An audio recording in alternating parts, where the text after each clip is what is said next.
Most people don't do the sort of retirement planning they should. I am amazed that I say to people, do you know what your living expenses are? Not really. Well, have you done any forecasting towards retirement? Oh, no. How much money do you think you might need in retirement? Not sure. Can we talk about something else, Jeff? Well, let's just talk about this for 1 second. Okay, the average Australian retires and they haven't paid off their residential mortgage. In fact, they owe $165,000 on their residential mortgage on average, and the first thing they do with their super is they use some of that super to pay out whatever's necessary on their residential loan, because they know that they need to own that house outright when they retire, because they don't want to keep paying the mortgage. So they've got a mortgage that they haven't been able to satisfy potentially. They now use some of their super, and then whatever's left from that super gets divided out year by year by year by year. Of course, you're earning some money and there's some structure involved in that. But if you look at all of the average figures in this beautiful country that we live in, people work for 20, 30, 40, 50 years. They work for all of that time and they retire and they don't have enough to show for it. And then they don't get to do some of those magic things that they may wish to do. It's called a retirement gap. So let's do some very simple maths and say, potentially we're going to live, hopefully, for 15, 20, 25, or medicine's advanced a lot, maybe 30 years. Let's just say 20 years.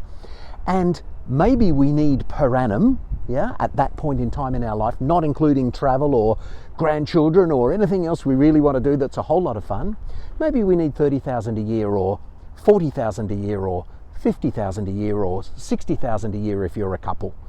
Or maybe a bigger number, but let's just use 60,000 a year and let's just use 20 years, and that's some sort of a nest egg that can produce 1.2 million in retirement.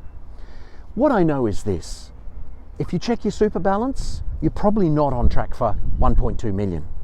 If you check your residential mortgage, you may or may not be on track to have that paid off by the time you retire.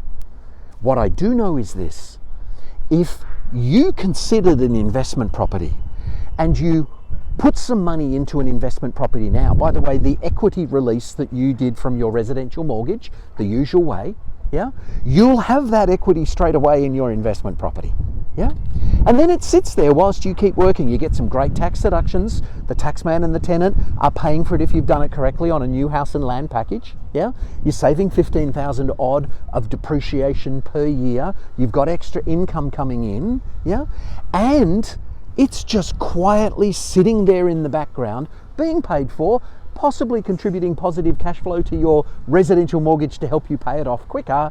And by the time you retire, you own an asset. Now, I don't mind how slow the property market was. I'd rather pick the right area and get fantastic growth in the property market. But either way, you've made 100,000, 200,000, 300,000, 400,000. The property calculator, property market, property cycle, any of those you wish to Google, says that typically speaking, if you buy a house in a good area that meets some criteria, we use a 22-point criteria, then in actual fact, after 5, 6, 7 or 8 years, maybe 9 or 10, the value of that house has doubled. And it is statistically likely that you don't owe the bank more money for something that has doubled in value. So if you want to know a fantastic reason to grab an investment property with the lazy equity that's sitting in your residential mortgage, number one, it's going to grow in the background and help you with your retirement. And number two, it just might help you pay off your residential mortgage 5, 6, 7, 8 years earlier than if you don't do an investment property. Now, I know you think I said that round the wrong way, but I didn't. Buying an investment property which goes up in value can help you pay off your residential mortgage faster and is likely to be producing more money than your super. You'll work for 40 years if you do the maths.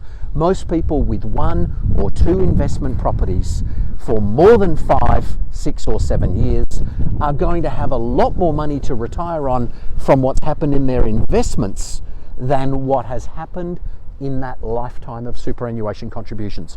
Do some maths, get some information.